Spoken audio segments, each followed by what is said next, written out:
There was a brother I remember asking me why it was so important to know about the jinn. And so we're knowing about shayateen and jinn and iblis, all of that world of the unseen.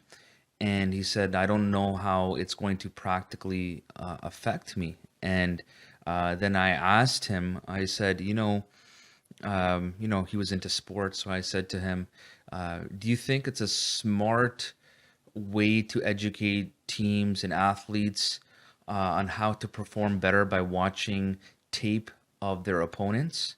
He said, yes, the more knowledge you have of your opponent, the better you can perform against your opponent.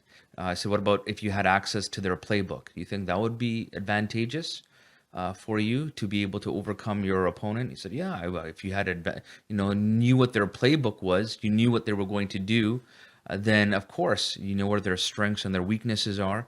Of course, that would be invaluable in terms of your performance. Who's your greatest opponent? Who is it clear? Allah subhanahu wa ta'ala tells you in the Quran that shaitan is low and open and clear enemy for you. Your greatest enemy is shaitan. Your greatest opponent that you will ever face is shaitan. And wouldn't you want to know what are the strengths and weaknesses of shaitan? Wouldn't you want to know how you can protect yourself from shaitan? Wouldn't you want to know how you can overcome shaitan, who's had a far more, has far more experience and has seen other things of the ghaib and knows things about more, actually probably knows more about your deen than you do.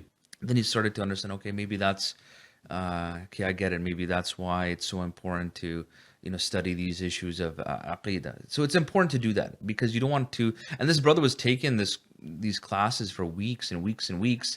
And in his mind, he never thought, why was it so important? Why are these things so important to do?